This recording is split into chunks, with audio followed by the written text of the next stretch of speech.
أجمل ما يمكن أن يقدمه الإنسان هو ما يشعر أنه شيء معنوي. اليوم بزمن الميلاد وقدامنا على عام جديد، لابد أنه نكون عم نعطي شيء خارج هيك من القلب، لأنه بيكون طالع من القلب ما بيروح إلا للقلب. لما طرحت علي شيرين فكرة أنه أكون عم أقدم شيء معنوي، اطلعت بكل الظروف المحيطة فينا وطننا لبنان، اطلعت بالأزمات اللي عم تكبر وتتوسع، اطلعت بالإنسان يلي دايما بيحب انه يعيش هذه الحياة، واطلعت انه نحن عايشين بزمن ميلاد السيد المسيح.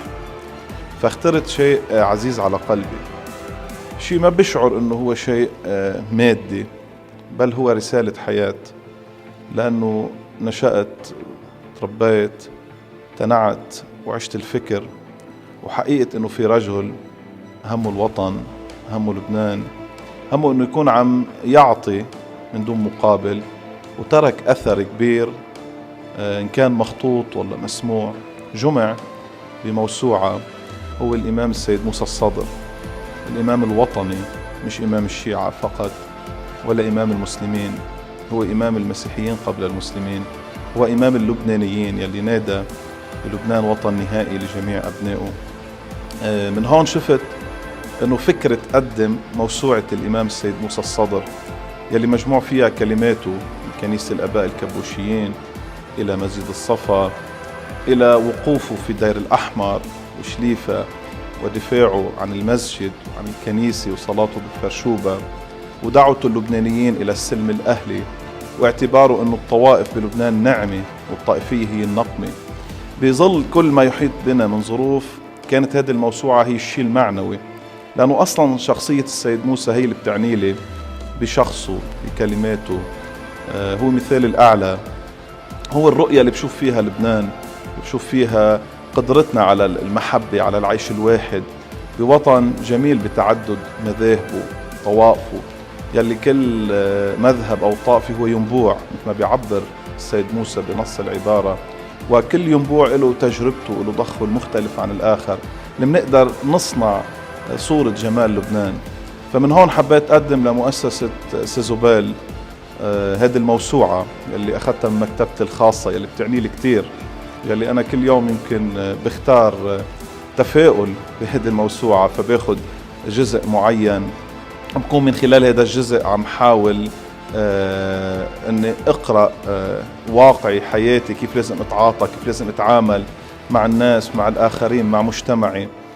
فاعتبرتها أنه رسالة حلوة أنه أحمل معي اليوم موسوعة الإمام السيد موسى الصدر من صور، أحملها من مكتبتي في مدينة صور، صور البحر والجمال، صور معجزة السيد المسيح، صور اللي بتحمل معاني كتير العيش الواحد، إلى جزين الجبال والتألق وجمعة اللبنانيين كلهم.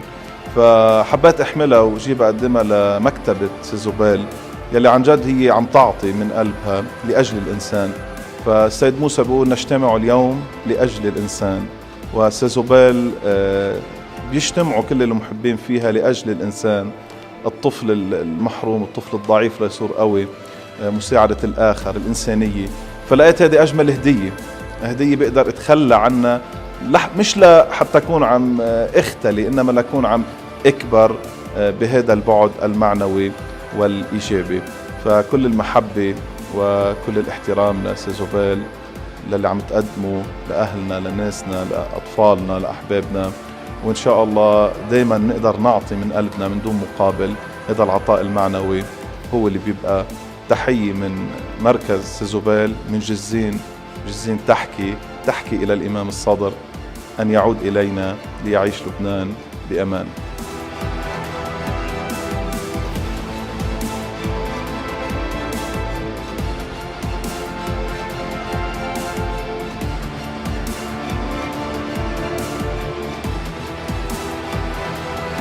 لأننا أبناء الحياة وأحباء الله، لا يمكن أن نعيش الإنسانية إلا من خلال العطاء اللامحدود.